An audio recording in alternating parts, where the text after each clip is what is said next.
thank you for coming. I have been given a great honor to open technical part of your Ukrainian conference. I came, as Andrei says, from Croatia. I'm freelance consultant in IT infrastructure business, and I live from other people's computers for last 28 years. So I'm a little bit old in IT business, but that means that I have some experience.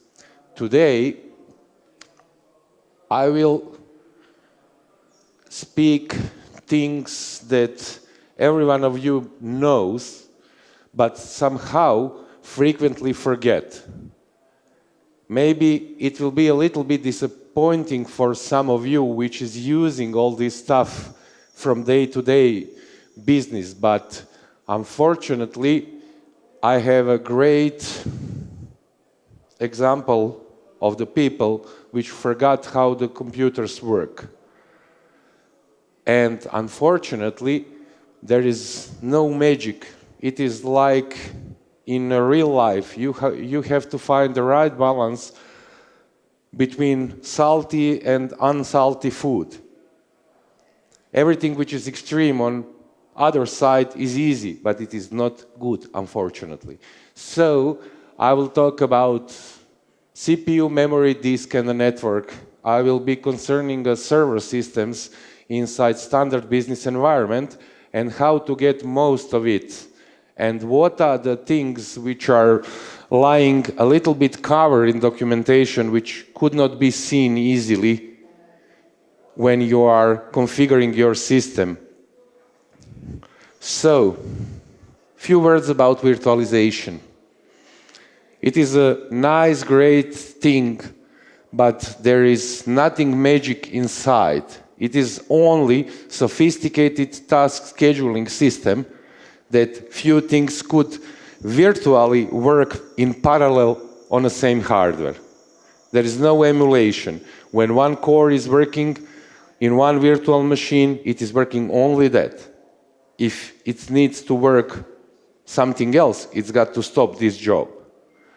So, all this stuff are really great, but like everything in life, there are some pro effects which is happening in reality. So, by virtualization, because of easiness, we are increasing number of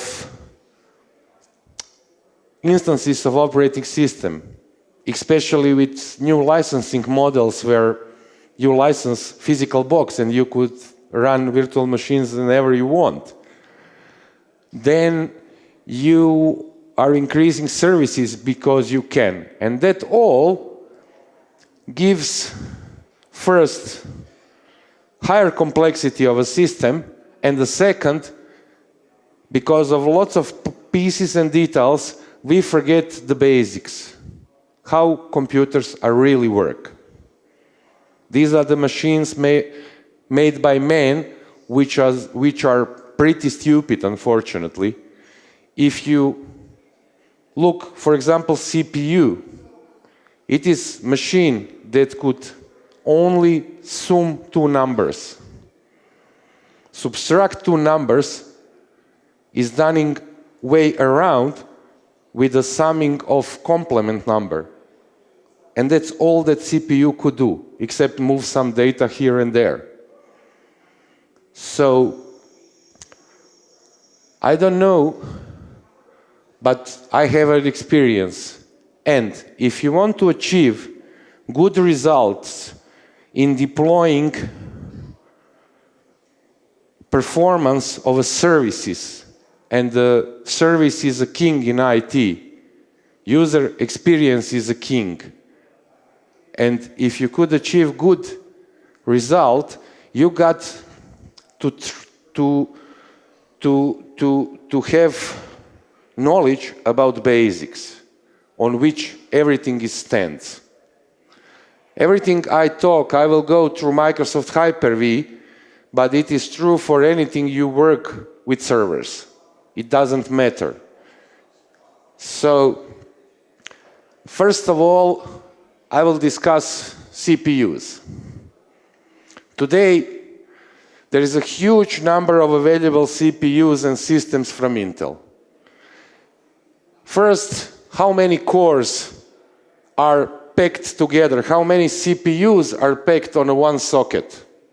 The number today is going from 2 to 15 cores in Intel-based servers. It is a huge difference. Now, second part that we got to think about is working frequency. Usually, if you have more core, you have lower frequency. And from experience, you got to find a right balance among them. Because in standard business environment, in standard business services like business applications, databases, email systems, SharePoint, or stuff like that, it is not easy to parallelize things. And usually, more frequency means faster system. And if you add more cores, these cores could not have enough work to be loaded. So you got to carefully choose your CPU to achieve the goal that you have to achieve. Sometimes you need to have great density of virtual machines. For example, you are some kind of service provider or virtual machine provider, and you provide great number of machines, but performance of the machines are not important. But if you are an engineer in some company which needs performance, for example, on accounting system, frequency is everything that is count. And 3 gigahertz CPU will work 50% faster than 2 gigahertz CPU, especially in business applications, because you cannot parallelize, for example, process of giving goods on a stock and printing a bill. Things are connected together and needs to wait to be done. After that, there is a good marketing hype on turbo frequency. Today's server CPUs could go up to 4 gigahertz in turbo mode, but on one conditions: how many cores? Unfortunately, in real life, in a server systems, you could forget about turbo frequency. You could not achieve it because 2 or 3 cores more will work something, and CPU power dissipation will be too high to achieve this higher frequency. Then, in the last 5 years, we completely changed server architecture. Now, even small servers are NUMA, non-uniform memory access servers. What does it mean? Do you have a clue? It means that you glue together 2 servers on one motherboard and one input-output set of devices. So, it is important how much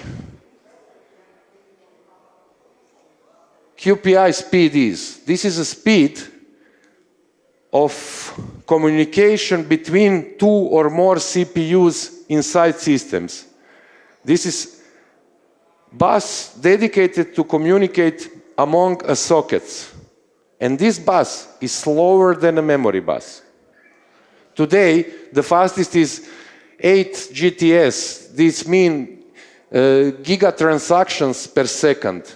And since it is 46 byte wide, it gets about 32 gigabytes per second of throughput among CPUs. I will discuss this a little bit more in memory. Now, number of memory channels. Depending on CPU, 2, 3, 4. What does it mean? 4 channels are double fast than 2 channels.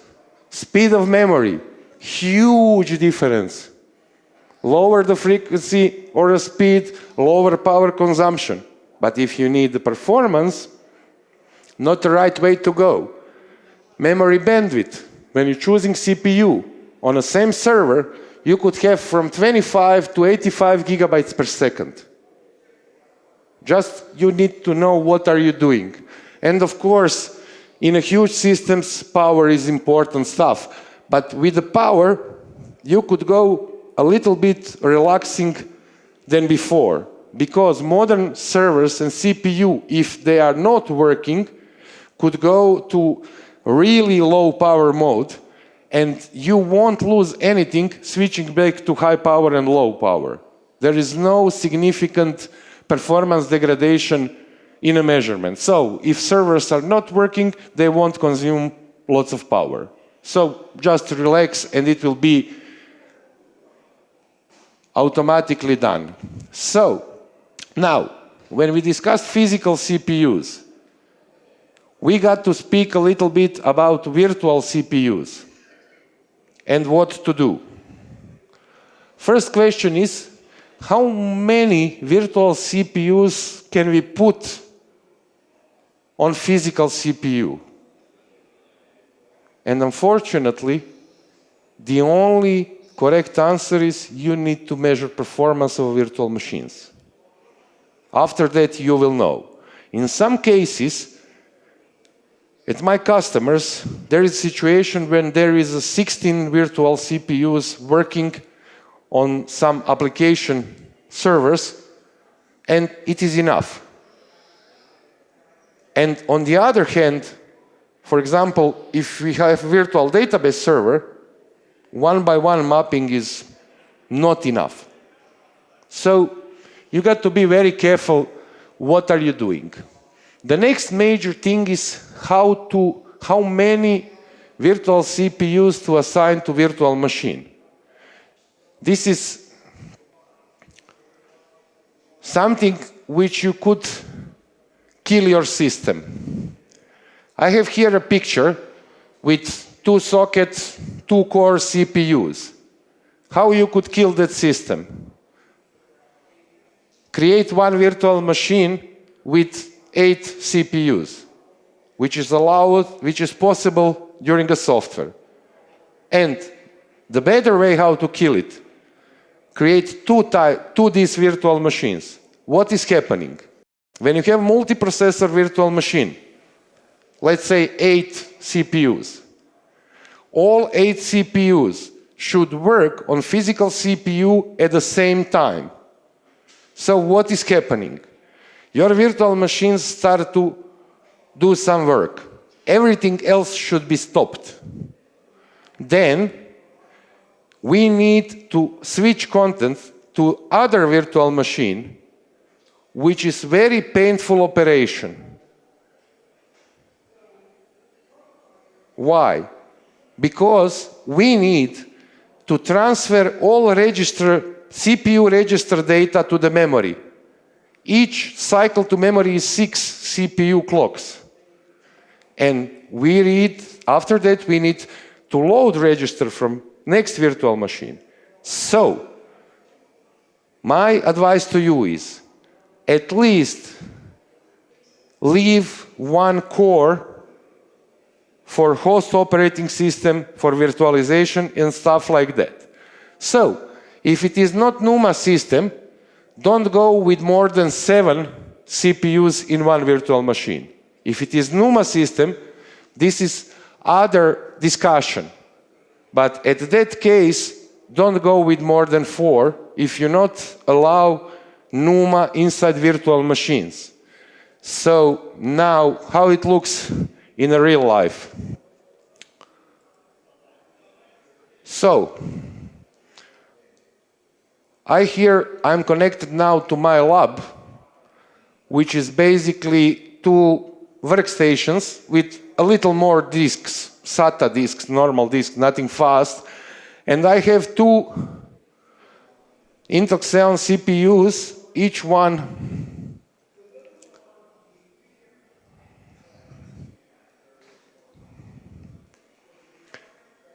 one is capable. I have 8 cores in 2 sockets with 16 threads because hyper-threading is enabled. It is not look good if I show you like this.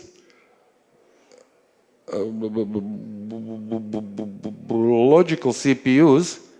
So, if I not allow NUMA inside virtual machines, I shouldn't go on that system with more than 4 CPUs from my experience. I could configure it more, but it won't work faster. This is important. It won't work faster. Now, about NUMA inside virtual machines, first thing is Hyper-V settings. And this is, I don't have a decent mouse pad, sorry. So, will I allow NUMA inside virtual machines or not? It depends on us. My advice in real production is no, if you really don't need it.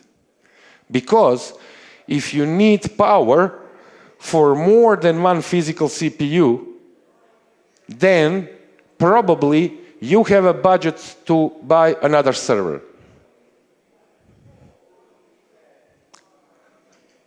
But if you allow it, okay, you got to know what are you doing. So then you got to go to any virtual machine in settings of virtual machines and configure it as it should be configured. How many sockets, how many nodes, everything you need to configure, of course, when virtual machine is switched off. So, now we are going a little bit further to memory story.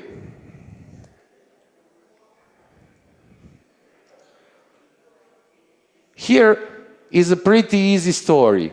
How many memory channels CPU have? What is the working frequency of a memory and how many modules could be connected per channel? And this is a craziness. You put only one DIMM in a server, power it on, no error, nothing, but server could work 4 or 5 times slower than it should. Because CPU needs only one memory module can be run. If you have 4-channel CPU, you need at least 4 modules. But after that, when you are putting more modules per channel, then you're losing a frequency. It is well documented somewhere in the middle of the server manuals, and I will use today to show you only one Fujitsu document, but it doesn't matter, it is Intel architecture. So, how today 2-socket CPU is working is written here. 4 sockets is the same thing, but you have lots of more interconnections. What is the trouble with NUMA? You see, if CPU 1 want to access CPU 2 memory, it should run only on 16 gigabytes per second instead of 50 gigabytes per second, which is optimum for this CPU. That's why I told you, if you really don't need, don't use NUMA. Other way is, when you are using NUMA, you need to have NUMA-aware services. For example, Microsoft SQL knows exactly which CPU have which memory addresses, and he will not cross-address memory and stuff like that.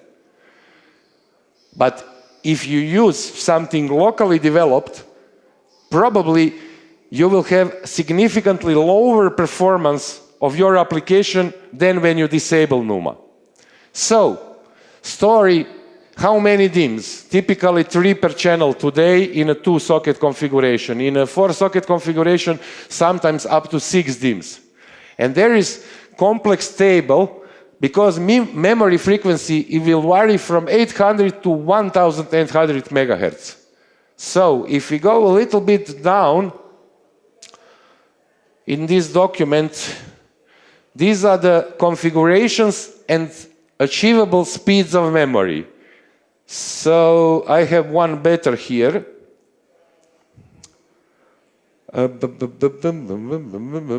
This is a little bit what type of memory you will use, at what number of DIMMs, but sum above everything is written in that table. If you want to use 256 gigabytes, depending on your configuration on a two-socket server and number of modules and utilized channels, your speed could vary without power savings between two speeds.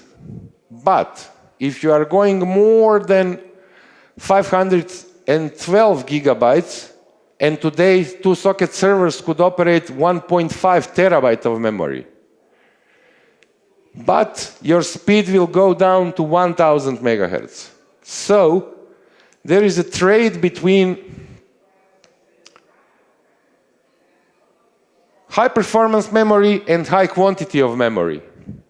From my experience and measurements on my customer base, rising speed of memory, rising performance of a system linearly, which means if you have double the speed of memory, you double the performance of the system. No but.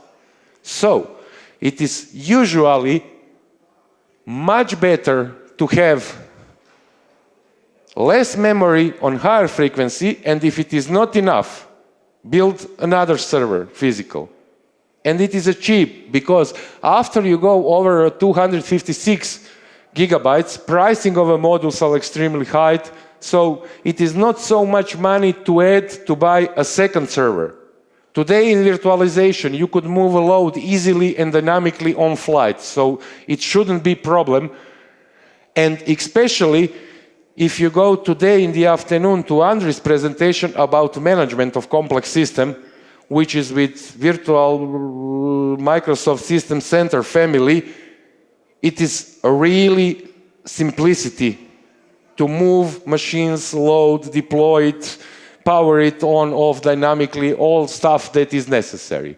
So, for now, at this particular moment, you could run 256 gigahertz on 1.8 gigahertz frequency, or 512 at 1.6. These are the 2 points that you could consider about.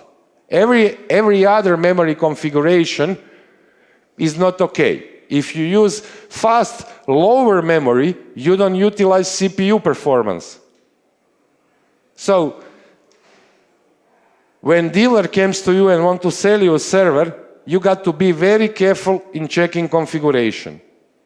How many modules, on what frequency, what type of CPU, and all the stuff like that. It is pretty complex. For example, it is a similar like buying a car. You have 3 models, same model with the 3 equipment levels, but after that you have a list. Ding, ding, ding, but 6-speed is, you got to buy a radio with a Bluetooth because it is not okay, so be careful. Now, after a story of a memory, we have one other important stuff, which is use dynamic memory or no. Memory overcommitting, there is a lot of terms for that.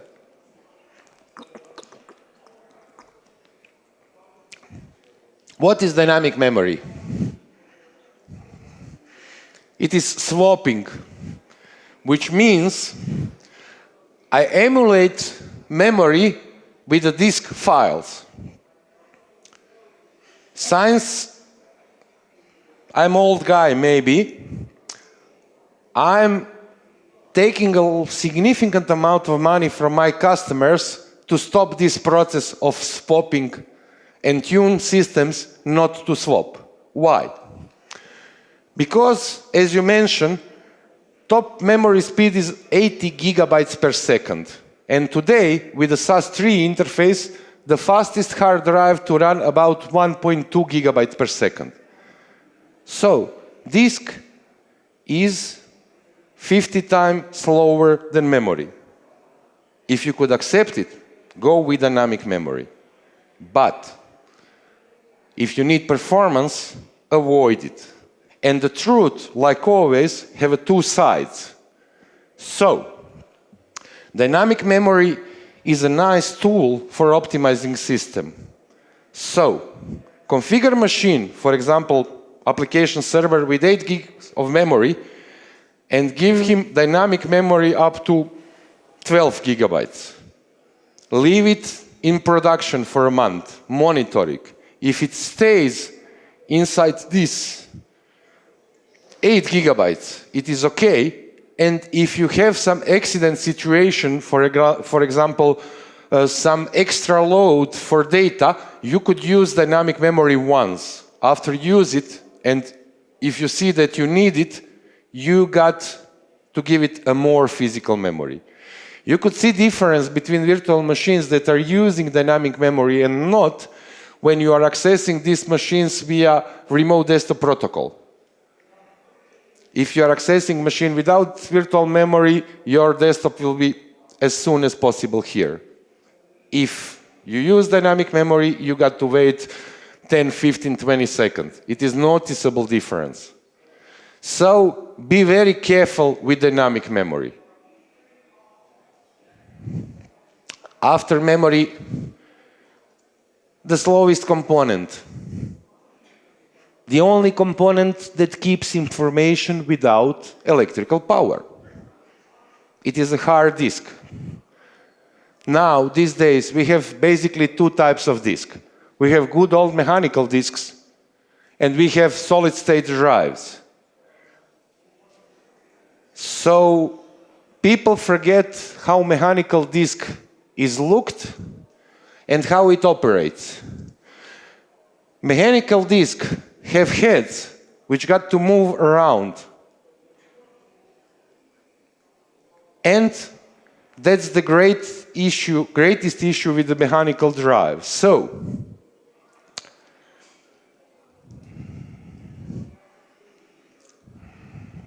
from my collection of drives, now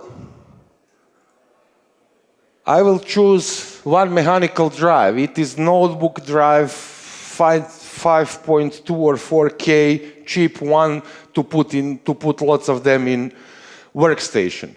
So for testing purposes, it works okay. It has, when it comes to GAM, some 100 megabytes per second in sustained one read.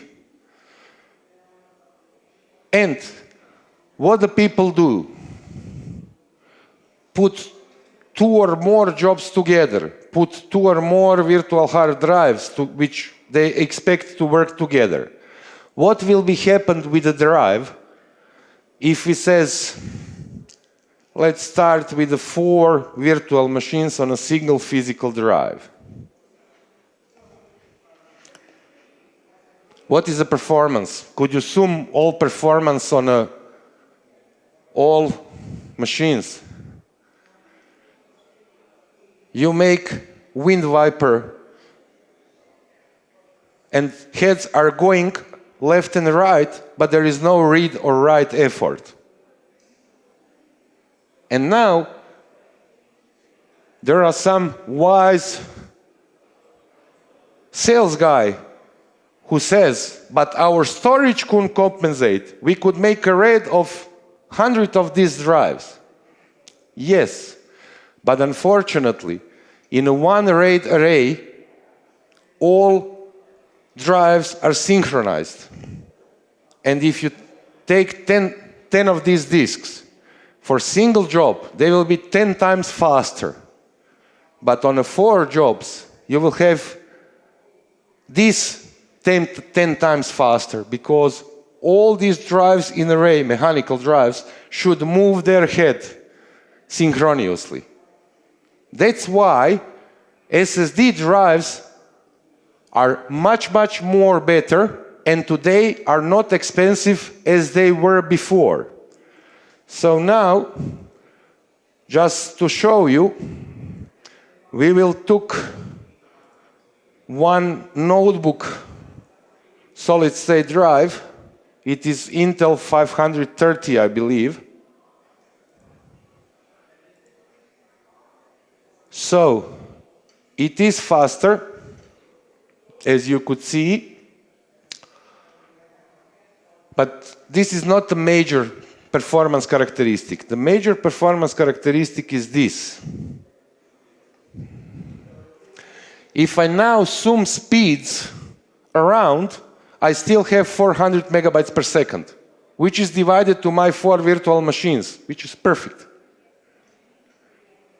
Of course, solid-state drives have some problems.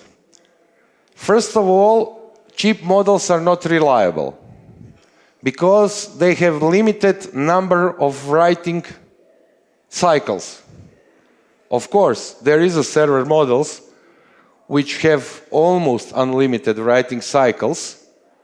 And the other bad stuff about solid-state drive is that in some Western countries, example is United Kingdom, they are not evidence at the court of law. The reason why they are not evidence lies in the fact that you need to have algorithm to read and write data, and you could cheat. Comparing to mechanical drives, when you have pieces of English word for željezo, steel, not steel, but, and you could take plates from one drive and give it to other vendor and read your data out. So, be extremely careful when you are designing and configuring your disk subsystem. You need a lot of drives to utilize huge performance of Xeon, Intel Xeon CPUs. From my experience, good starting minimum is 10 physical drives per each CPU Xenon socket. If you have less than that and you are not in rendering business or some meteorological high-performance calculations, you have too many CPUs, sell CPUs, buy yourself hard drives. As more as possible. Now we will have another discussion about DAS or SAN, direct access storage, which means storage which are connected to only single server, or shared or storage area network where you could connect and share physical drives to computers. It's my opinion and experience, it is time to start avoid storage area networks as much as you can.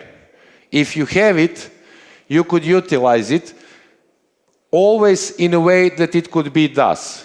Why I'm talking about that? Because of few facts. Storage area networks are usually connected with fiber channel interface, which is all standard and it is really slow. It is 8 gigabits per second, not gigabytes, which means 800 megabytes per second. And single solid-state locally attached server drive on a SAS interface will operate 1 gigabyte per second. They are very expensive, storage area networks, and you could get 5 or even 6 times more physical drives or spindles, which you could divide it into the servers. And now we have server applications which knows how to give us redundancy without shared storage. Exchange is a good example because Exchange do not support shared storage anymore. There is no need for it. And if we are speaking about SAS interface, each SAS controller could operate today, and the new standard, about 9.6 gigabytes per second. So it is cheaper and faster, and you have redundancy, because storage area network is usually, in smaller systems, single point of failure. And replication of storage is something which is extremely expensive. And you don't want to take your money on that. And now, standard discussion about should we use RAID 0, RAID 1, RAID 5, RAID 6, depending for what. If we have high-level transaction database, of course that we will go only with RAID 10. If we have backup server or file sharing server, which will write for 10% of the time, and most of the time will be only reading the data, we will go to RAID 5, and of course RAID 6. If we use drives, physical drives that are bigger than gigabyte, if we use RAID 5, there is mathematical possibility that during rebuild of the failed drive, second drive will fail.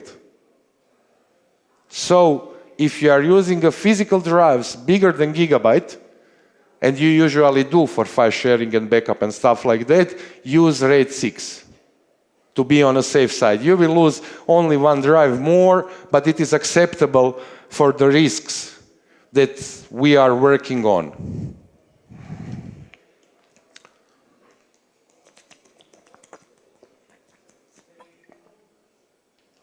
And now, the thing that you shouldn't worry about. So now, I show you how this solid-state drive work on a physical machine. So it is, let us see, some 450 megabytes per second. Now, we will do it and check this drive to see how good Hyper-V is or how bad Hyper-V is. But where it is? Small resolution, so I miss some icons, but it will work.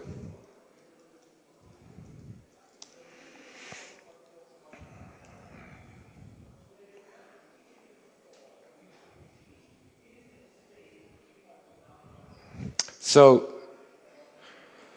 this is animation. There is a latency from Kiev to Zagreb, so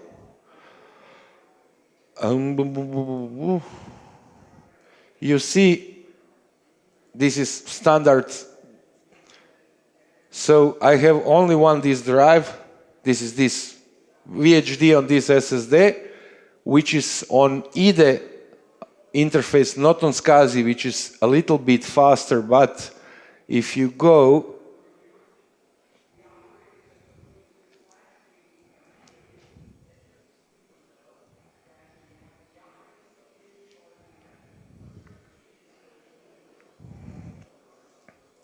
so the same drive, same environment, and if you wait a little, the system stabilizing approximately the same speeds. So you really don't need to worry how operating system inside virtual machines will handle a drive if you give him enough underneath. So to closing a drive, this faster speed are Hyper-V caching. I have some spare RAM, so Hyper-V also know to utilize free RAM to cache VHD files to virtual machines, and you have some performance upgrades, but they are not important at this moment. Go out from there and continue with my presentation. So, to close the disk story, there is a last question: utilize dynamic drives or not?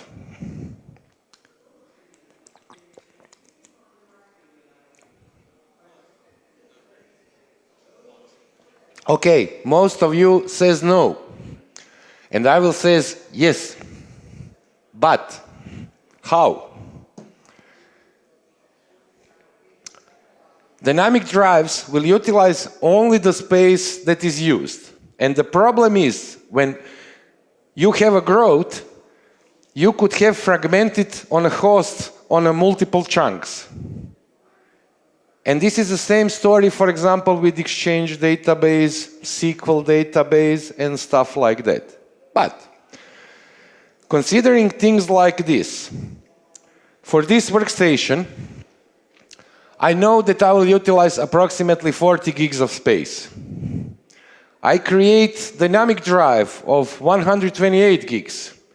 And then, after setting up successfully virtual machine, just copy 2 Super Turbo High-end Pro HD movies inside the VHD. What will I have?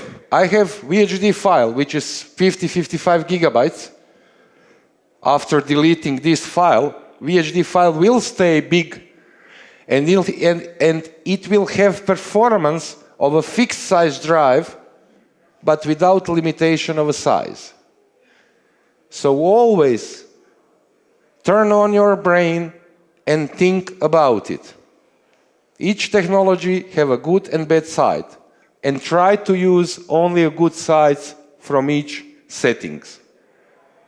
And I hope that you could imagine how to do it with a SQL database or Exchange database, the same thing. You know how to do it. It is pretty simple. So you will benefit from lower space consumption. You will have exactly same performance as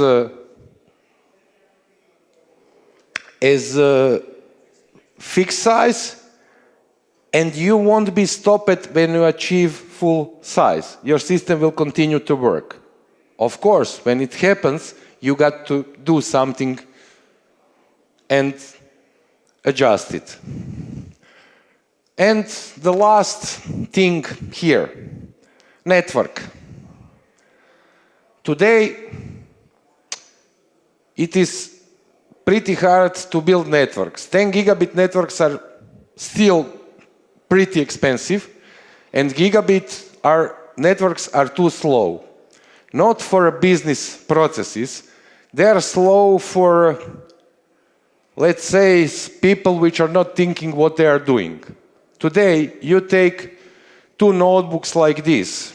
This is 6-7 years old notebook, but it has solid-state drive inside. With 2 notebooks like that, I could create denial of service attack to my file server without any problems.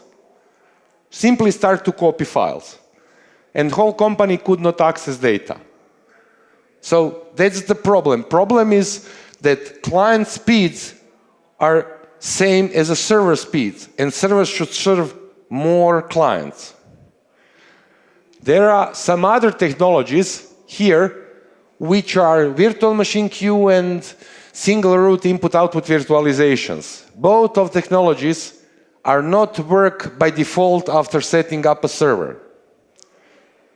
If you want to utilize any of these technologies, you should do some small tips in the registry, reboot machine, and after that utilize it. And for single root input-output virtualization, there is a more, which means you got to go to server BIOS to enable feature, then install driver, then modify registry, reboot server, and then install supported guest operating system to utilize this high performance mode.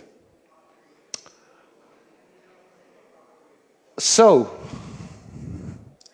let's go. How many virtual needs per physical needs?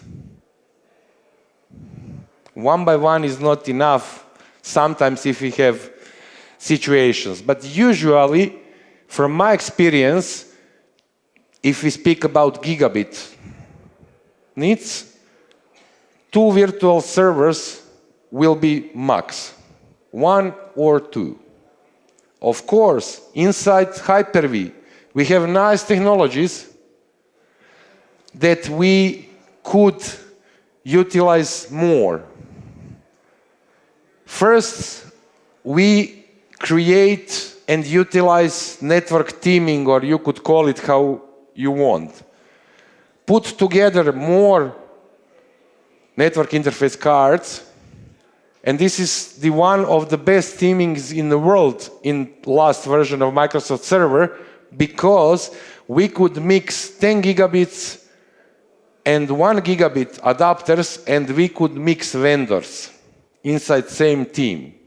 And it is really work. For example, you have old server with Broadcom network interface cards. Take 2 of them and 1 Intel 10 gigabit card in the same team. And there is smartness inside that it will utilize 10 gig until it is not saturated up to the top.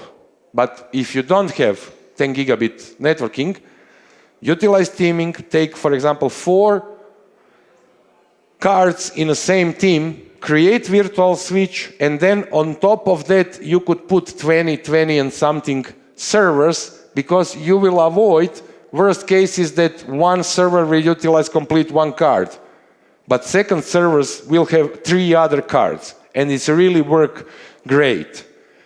And the other advice of performance tuning of virtual environment is for you utilize Hyper-V internal networking. This is on my desktop extremely fast.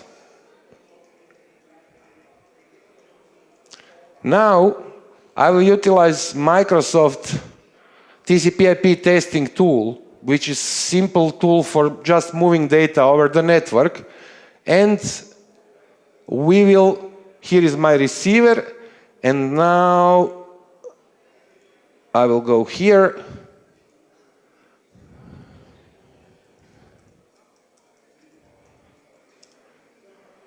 I will copy 10 gigs of data, which is typical server operating system backup.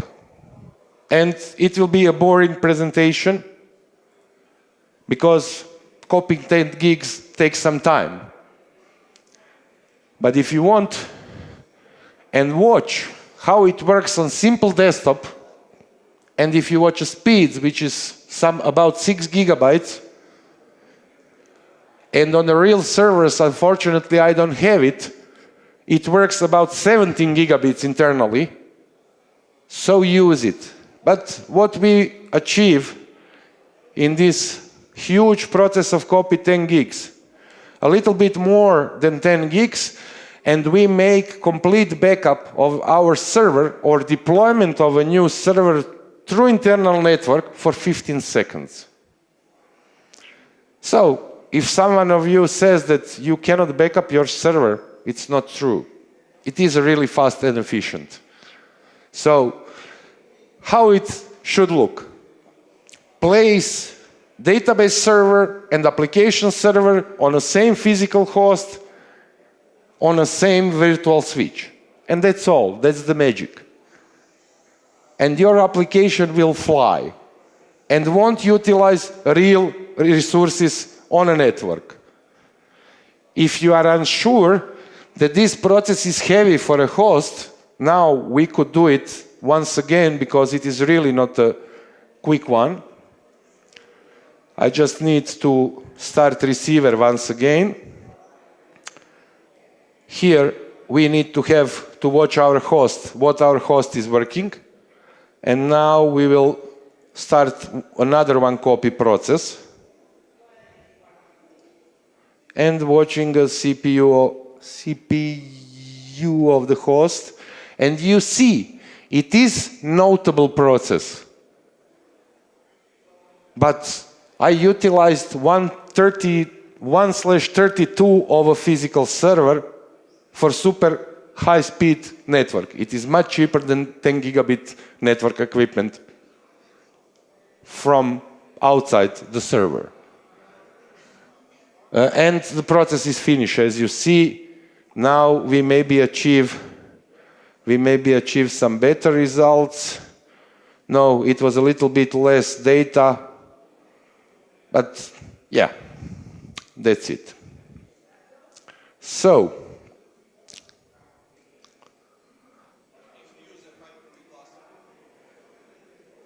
there is a question, what if I use Hyper-V cluster? So if you want physical host failure, have migration of one virtual machine to another host, and the internal switch will not work. Okay. Question here was, listen and correct me. If you use Hyper-V cluster and you use internal switch, if your one host will fail, internal switch won't work. And that's true. But if you design your system that you don't use Hyper-V cluster, because for Hyper-V cluster you need storage area network which you don't want to buy and use because it is slow and expensive, then you will design your services in a way that if you lose complete physical servers and all virtual machines on them, that you don't care. How you will achieve it? For some services, it's pretty simple. DNS, DHCP, simply have two. For SQL, you will utilize database mirroring in a smaller configuration and high availability database groups or something in a bigger configurations. Exchange, simply have two servers. Application servers use network load balancing. You need to think from the beginning and then you won't have question that you ask. But if you have situation with Hyper-V cluster, you shouldn't use internal networking because it will be, or you could configure two networks and put internal network as a priority in the bindings, in advanced settings of, I could show you later in questions and answers. So there is a way how to go. Unfortunately, or luckily, nothing is work out of the box. Because if Microsoft creates server which is finishing and working out of the box, we don't have a job to do. So let it stay that way, from my opinion. So, steps in optimization. Carefully choose server components. Don't allow managers to buy servers. They don't know what they are buying, and salesmen don't know what they are selling. Configure all performance features to work. When you're deploying a server, measure performance of drives of a network to see is it according to documentation. If you miss driver or version, it could work 4 times slower than it should. So, after that, make extra effort and think and configure this subsystem. This is the slowest part and most important part because it will keep our information without current in case of some disasters. Predict future resource growth. Story about dynamic drives. Think about how much you need. Reserve it, leave it some spare, and you will be on a safe side for 3 or 4 years, which is usual lifetime of one implementation. Assign minimal acceptable resources to virtual machines, especially CPUs. It will work faster in the average than if you do it. And when you're buying equipment, try to have some spare holes to put extra when it needed. At least for memory and for drives. Maybe some slots for network cards and stuff like that.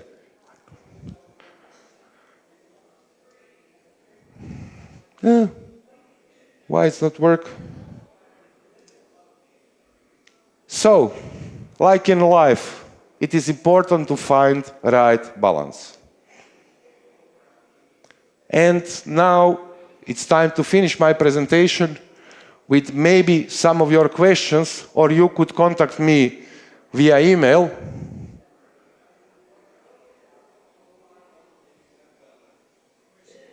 Yeah.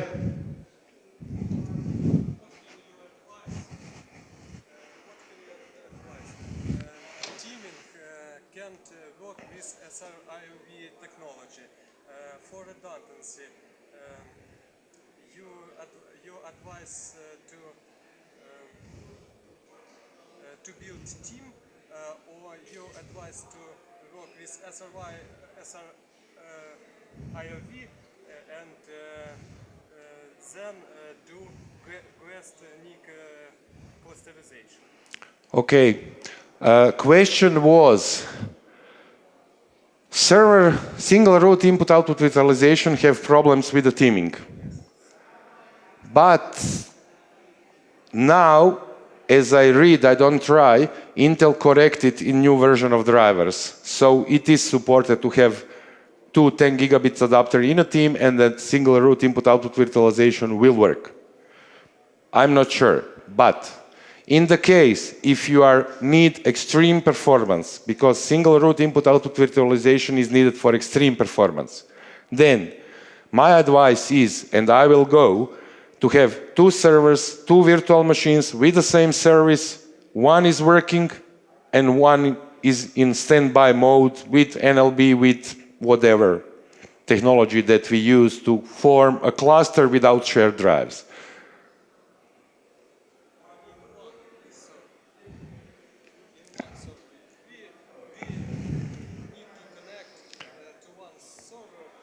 If you have only one server, then you don't need redundancy in network. Statistically, server will fail much faster, much before the network will fail. From my experience. Okay.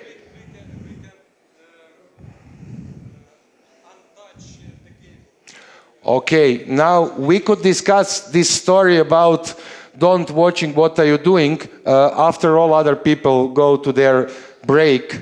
I'm aware and I will see this stuff, but I don't think that this is not for the public. So for all others, thank you for coming. Please visit site and give me some marks. Maybe I came next year, maybe no, I don't know. And thank you for coming. If you're interested in how to build different disaster recovery solutions based on Hyper-V and technologies and replication and stuff like that, I will talk it about tomorrow after the lunch. And it is a good term to have some nap also. So, thank you very much.